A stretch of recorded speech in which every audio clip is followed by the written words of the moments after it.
I sat down with Ross Wilson, the Nottingham Forest sporting director, to discuss all things related to his career. We explored his role in bringing Virgil van Dijk to the Premier League during his time at Southampton, why things have clicked into gear for Forest this season, as well as what their plans are if they are to be in Europe next season. We also discussed the successes of his time at Rangers and his involvement in bringing the Champions League back to Ibrox, as well as exploring some of the challenges he has had to overcome during his career. Since you joined the club, you had two very big summer transfer windows, bringing in like Chris Wood, Murillo, Elliot Anderson. At the time, did you see it as a successful window, and how do the events of this season compare to your pre-season expectations? Yeah, so yeah, we definitely saw it as a successful window. Firstly, we were really happy with the work that we did that we done in the transfer market.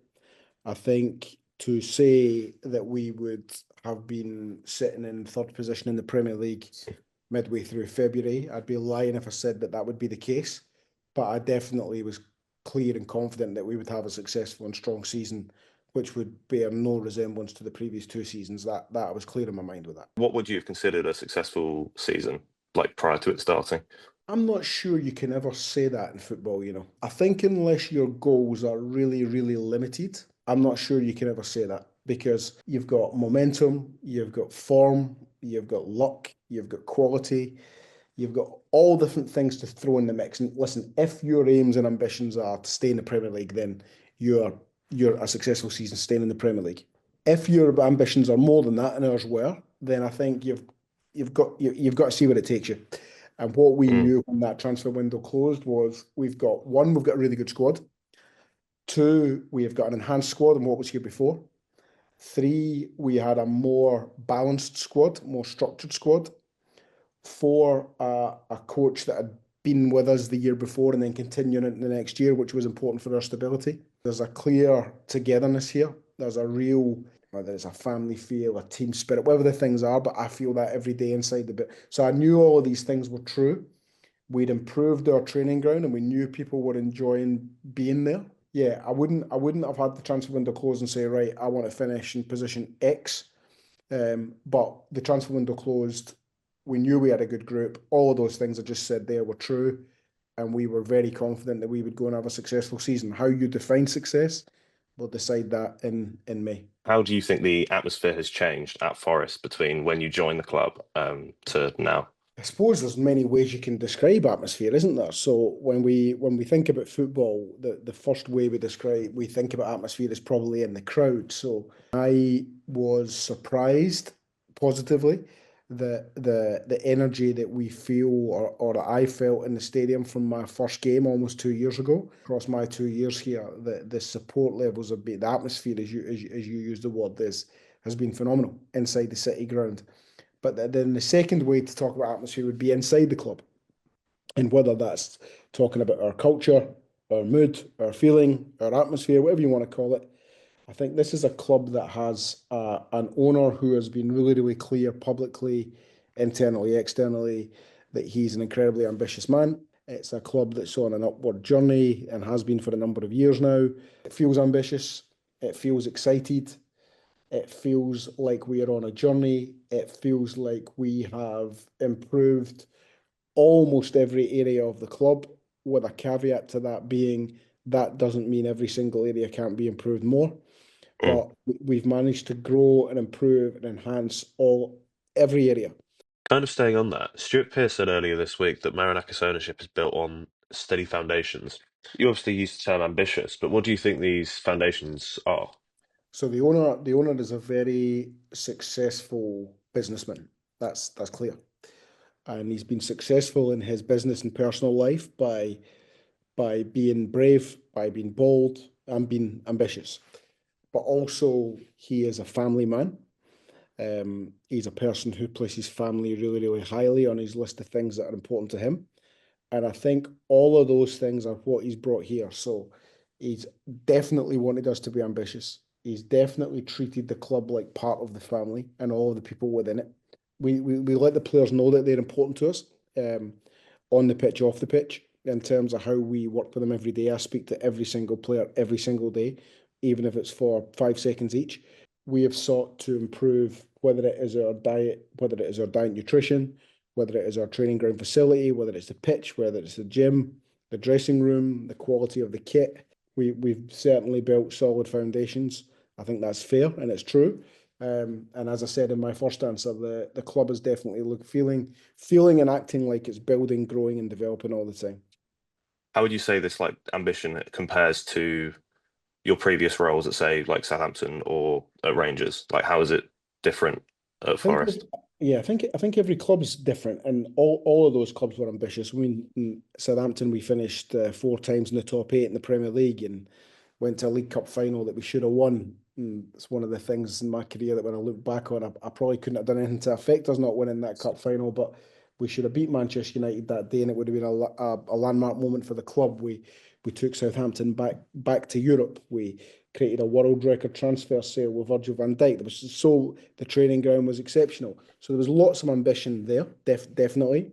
At Rangers, the word we always use at Rangers is the standard. What we've got to try and achieve to win the first league title in 12 years, get to a European final, break 2 transfer records, return to the Champions League for the first time in 14 years, first Scottish Cup in 13 years.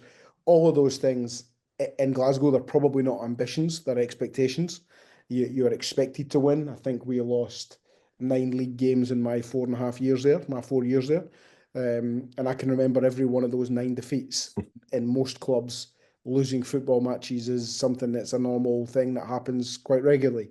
In Glasgow, it's not normal at all. So I think in Glasgow, things that other people would maybe see as ambitions are expected, and everybody that works and plays in the club feels the expectations of that. Well, you said earlier about you being involved in bringing Van Dijk into the Premier League. How confident were you that he was going to become what he has today? I would be lying if I said I was confident that he was going to become what he's become today. But what I would say is we knew we were signing a excellent centre back who was going to be excellent for Southampton. That was absolutely clear. But what Virgil definitely did, and I've told him this when I bumped into him a few times, was and I don't know if it was because we had Southampton so well organised, great culture, brilliant training ground, nice place to live, good place to live, successful team, ambitious team. Maybe all of these things were part of it. But from the minute he arrived, he settled in and was a key part of everything. He didn't have any adaptation, or if there was, he didn't look like he was adapting. He didn't look like he was going through a transitional phase to understand the Premier League and a new league and a new country and a new club. From the first minutes he stepped on the training pitch at Staplewood at our training ground, he was top. And we were probably even more confident after 10 minutes that he was going to become unbelievably good for us, as opposed to before he stepped on the pitch, we knew he was going to be great for us. So he only ever went up the way, but he was starting from a very high point because we knew he was a special player.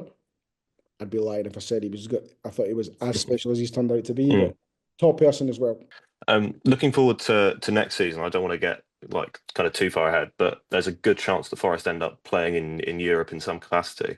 How does that kind of potential fixture congestion affect your planning now? It's something I've a lot of experience in through some European football at Southampton, European football every season at Rangers. It'll definitely be in our thoughts in terms of what the squad plan looks like. I'm not one that says, right, we're in Europe now and you've got to hire 25 more staff and have 10 more players. Yeah, we'd certainly have in mind what our squad structure looks like, what our staff structure looks like.